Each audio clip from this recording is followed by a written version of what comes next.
మనం ప్రతిరోజు కూడా మాఘమాసాన్ని పురస్కరించుకొని మాఘపురాణాన్ని సంక్షిప్తంగా తెలుసుకుంటున్నాం కదా. ఆ క్రమంలో ఈ రోజున 26వ అధ్యాయ విశేషాలను చూద్దాం. దిలీప చక్రవర్తి వశిష్ఠ మహారాజు గారిని అడిగారట, స్వామి ఈ యొక్క మాఘమాసంలో స్నానం చేస్తే చాలా విశేషం అని చెప్పావు కదా, మాఘ స్నాన మాత్రం చేతనే సమస్తమైనటువంటి పాపాలు కూడా తొలగిపోతాయి అన్నావు కదా, మరి ఈ మాఘస్నానం ఎటువంటి నదుల్లో చేయాలో చెప్పు అని అడిగాడు. అడగగానే దానికి వశిష్ఠ మహర్షి అన్నాడు, నాయనా ఈ మాఘమాసంలో అన్ని నదులు పుణ్యప్రదమైనవే. ముఖ్యంగా ఏవైతే సముద్రంలో కలిసే నదులు ఉంటాయో వాటిలో స్నానం చేసినట్లయితే కనుక అమోఘమైనటువంటి పుణ్యం కలుగుతుంది.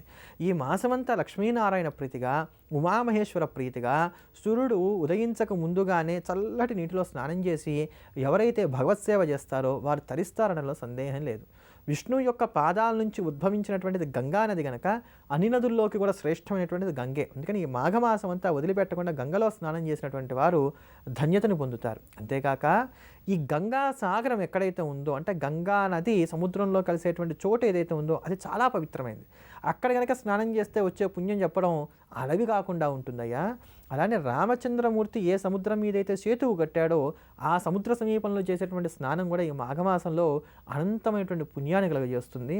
అసలు మీది మిక్కిలి కృష్ణానది కానీ, కావేరి కానీ, తుంగభద్ర కానీ ఈ నదులన్నిటితో పాటుగా ముఖ్యంగా చెప్పుకోవాల్సినటువంటిది ప్రయాగలో ఉండేటువంటి వేణీ సంగమం. ఎవరైతే ఈ యొక్క గంగా, యమున, సరస్వతి నదులు కలిసేటువంటి త్రివేణీ సంగమంలో స్నానం చేస్తారో ఈ మాఘమాసంలో వాళ్ళు తెలిసి కానీ తెలియక కానీ చేసినటువంటి సమస్తమైనటువంటి పాపాలు కూడా నశించి ఊర్ధ్వలోకాలు పొందుతారంటలో సందేహమే లేదు. ఎటువంటి దోషాలైనా సరే త్రివేణీ సంగమంలో మాఘంలో స్నానం చేసినట్లయితే కనుక అంతరించుకుపోతాయి.